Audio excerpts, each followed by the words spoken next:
Chair recognizes the honourable member for Killarney.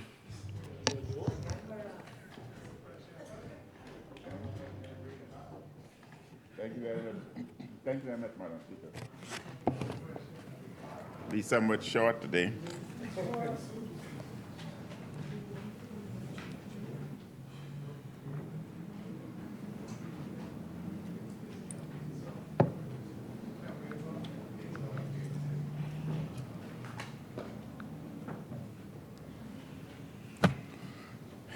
Madam Speaker, I rise today to give my contribution to the Supreme Court Amendment Bill 2024 and the Trial by Judge Alone Bill 2024, which we are debating together as a compendium. I will continue to support initiatives which aim to improve our justice system and, more broadly, safety and security in the Commonwealth of the Bahamas. I could not, however, support the electricity and natural gas bills. The PLP seems intent on making these secret deals and not disclosing all that is going on beaming people. They are keeping the country in the dark on this matter. And what are they hiding?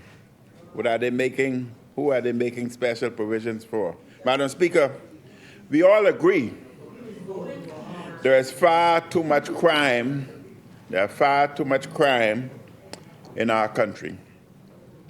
We have a small population of 400,000 individuals, yet consistently more than 100 murders per year. This is some 5+ times what our murder rate should be.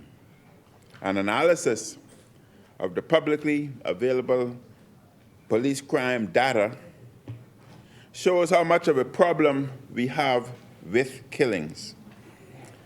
In the decades 2000 to 2009, we averaged 61.3 murders per year. In the decade 2010 to 2019, we averaged 113.9 murders per year. And much of this killing problem is situated on New Providence, our major urban center, which only has a population of approximately 300,000 individuals. We also have too many robberies, too many break-ins, too many thefts, and too many rapes and sexual crimes being committed. With so many serious crimes going on, some residents don't even report small crimes, such as people coming on their respective properties and stealing small tools, stealing plants, and other outdoor household items. Even churches are not spared. And many of our churches have bars, security screens, and other protective measures to try to deter thieves and vandals after being broken into many, many times. Madam Speaker, the PLP did not create the crime problem. It would be irresponsible for either party to blame the other for being the only factor behind the crime scourge. What I hold this administration responsible for is the policies it brings or doesn't bring forward to address problems. Our Constitution provides for jury trials for criminal matters before the Supreme Court. It is difficult to get Bahamians to come forward to serve on juries, and that difficulty helps slow the administration of justice. This trial by judge alone bill seeks to provide an alternate mode of trial for people committed to stand trial before the Supreme Court on indictment. It allows for accused people to waive their right to jury trial, and they would be able to elect trial by judge alone, where the accused have either sought and received legal advice or waived their right to legal advice. Where an accused person waives his or her right to legal advice, the bill provides that the judge shall make an order for the trial by judge alone, only if satisfied that the accused person is competent to elect trial by judge alone without legal advice.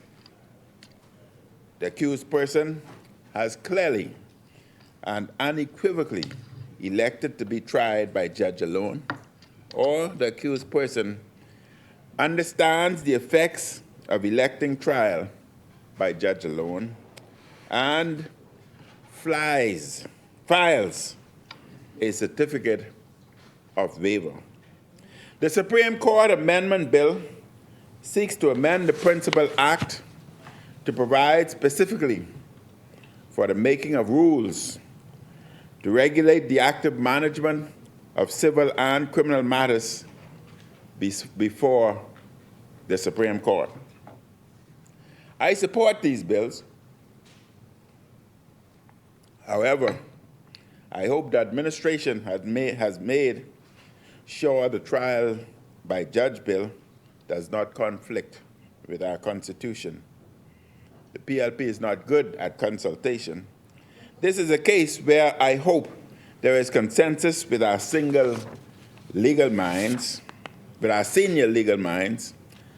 as to the constitutional viability of this legislation. The PLP has brought various legislation to Parliament before that they had to pull for more consultation.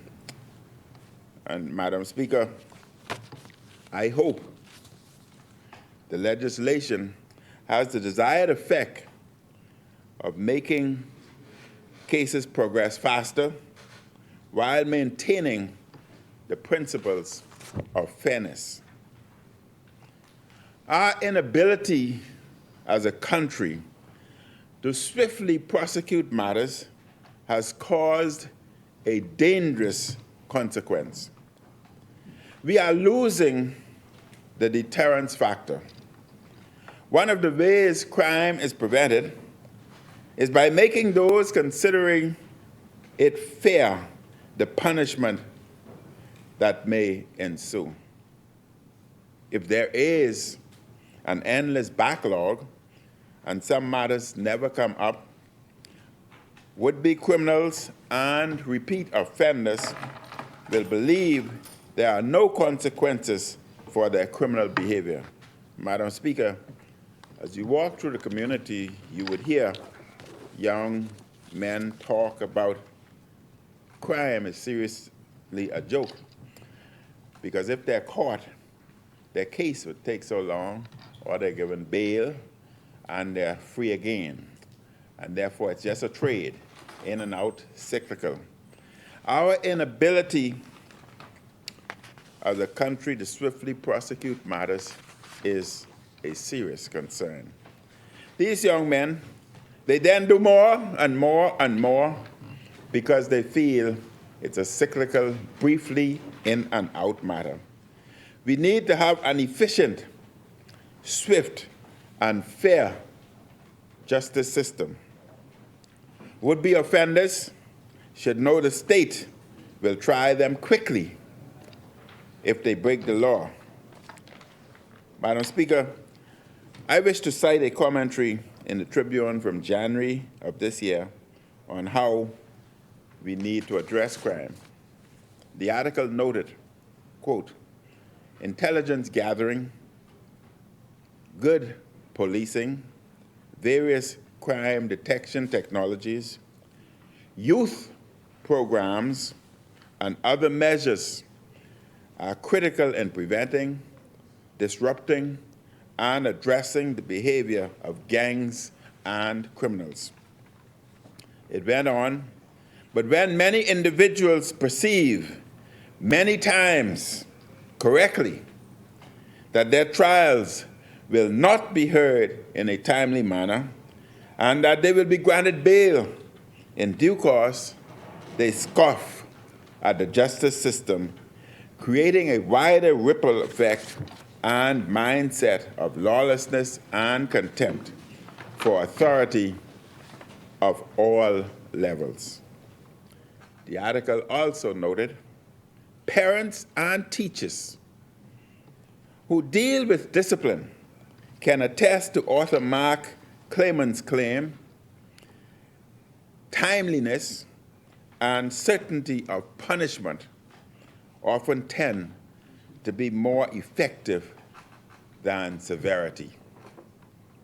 Another observer of crime status, when the speed of repercussions drop, society loses a key deterrent against unlawful behavior. Clayman, who utilized insights from psychology, also appreciated the need for timely intervention through probation, parole, and other measures, including drug and alcohol treatment. He once said in an interview with the New York Times, quote, "When politicians say, let's hire 5,000 more police, everybody cheers. However, say, let's hire 5,000 probation officers and create cost-effective alternatives to prison, and everybody yawns." Madam Speaker, it is important that the Prime Minister makes law and order one of his priorities.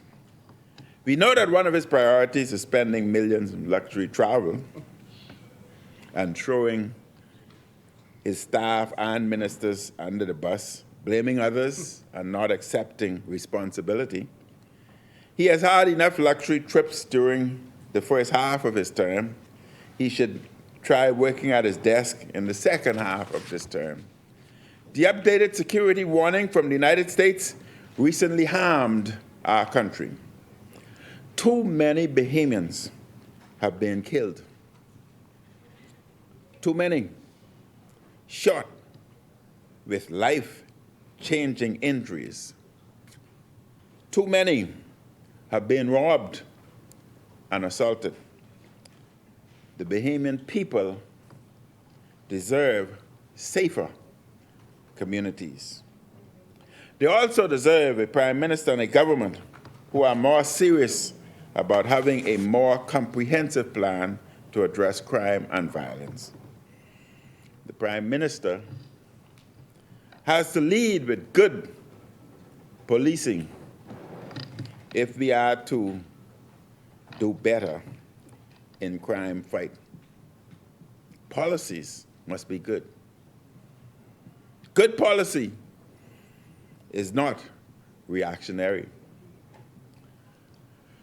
Good policy is not coming up with a mostly public relations plan after there is another murder wave. Good policy, Madam Speaker, is not about walkabouts and speeches. We must be forward-looking and forward-leaning. We must invest more in bold social interventions to prevent young people from choosing a life of crime. Our free preschool initiative was part of our attempt to invest in young people, as were our free UB and BTVI initiatives for qualifying students. We also, through the Small Business Development Center, provided funding to scores of young people to help them realize their dreams of businesses, of business ownership. Our over-the-hill tax-free zones were also to help young people, as it has already proven successful, Madam Speaker. 49 young people who received incentives of only $122,000 were able to create 142 jobs and generate income of $4.8 million. But that program has been stopped. What now will happen to those 142 individuals who were employed? What will happen to them? If the Incent Over the Hill program, if the PLP has no ideas, I'll give you the journal. If the PLP has no ideas, I recommend they take a look at the last FNM manifesto. It is full of good ideas. One initiative was the creation of a universal after-school program. Our vision was for the government to provide resources to approved after-school initiatives around the country to ensure more children could enroll free of cost. For example, if an approved performing arts program had 50 private students and they are able to accommodate 50 more, the government could fund the additional 50 students free of charge, free of cost. Madam Speaker, I want to repeat. If an approved performing arts program had 50 private students, and that program can accommodate an additional 50, then the government should fund those 50 so that they too can become part of the program. We wanted to do this on a large national scale, adding many, many more children and youth to qualify after-school programs. I recommend the PLP take all the good ideas from our last manifesto and implement them. You don't have to give us credit. You hardly do. You didn't give us credit for the cruise port. You didn't give us credit for the airport and Berry Islands. You didn't give us credit for the redevelopment in Ragged Island and the solar plant. You didn't give us credit for the bridge, the new bridge between Little Abaco and Great Abaco. But you were great at cutting ribbons for all, and many you didn't even invite me to. All I want you to do is help our children and youth, especially the most vulnerable in our society. Help them to have hope. Help them, I finish in 2 minutes, man. Help them with opportunities. I am glad, Madam Speaker, for example, that the PLP took up our universal breakfast program, which they have begun to pilot. But we need to go better. We need to go bigger and bolder with a comprehensive universal food program for government-operated schools. Madam Speaker, comprehensively addressing crime requires a social vision. It is a vision this Prime Minister and PLP lack. They are clearly far more concerned about what they can get, what they're giving to those truly in need. They are concerned about transferring government statutory senior servant to other ministry not related. I support the legislation before us, but still, it needs to be a part of a much broader approach to crime. And unfortunately, it is an approach still terribly lacking from this PLP government. I thank you, Madam Speaker. Killarney supports this legislation.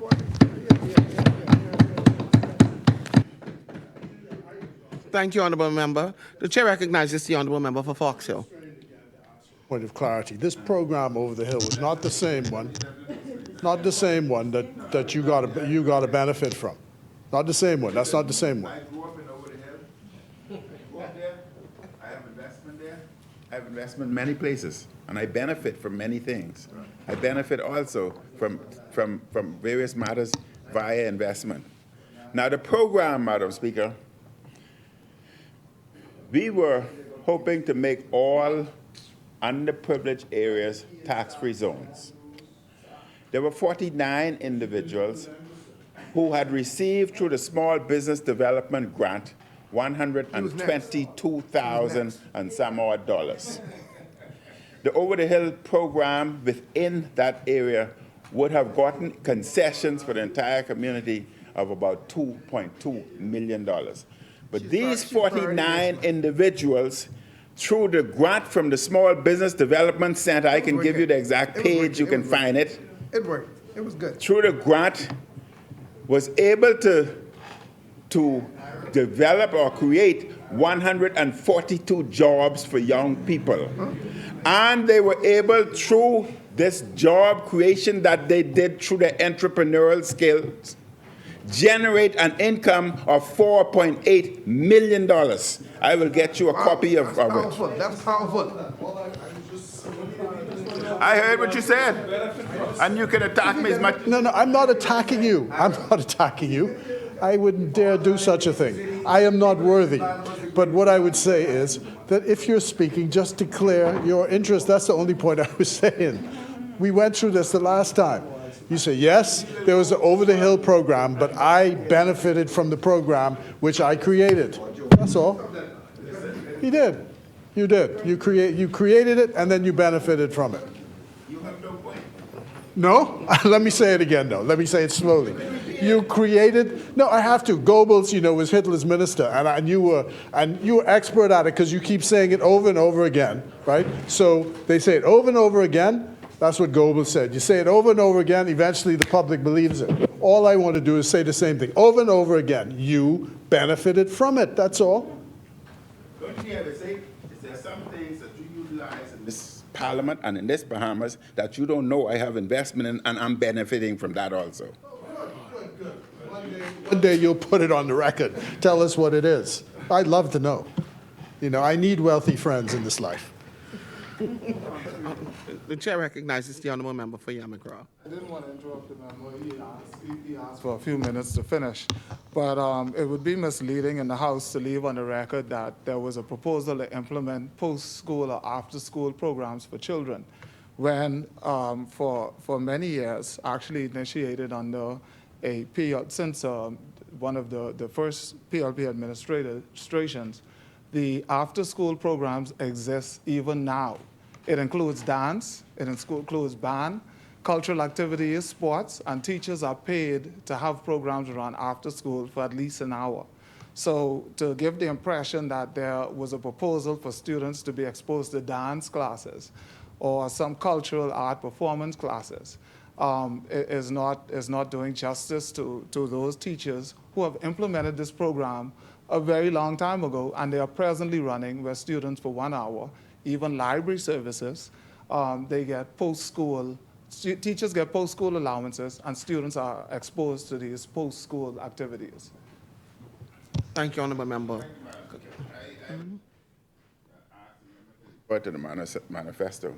The program of which I speak of, Madam Speaker, the program of which I speak of, it was an after-school program, but it was supposed to have a lot of additional elements to it. Example, on a weekly basis, maybe 1 day a week, 2 days a week, somebody would come in and speak on crime. Another time, someone would come in and speak on constitutional matters. Another time, someone would come in and speak on financing. Another time, someone would come in and speak on conflict resolution, so as you can have a global event, a global education. And homework assistants were part of it, so that by the time they arrive home, all homeworks and everything are done.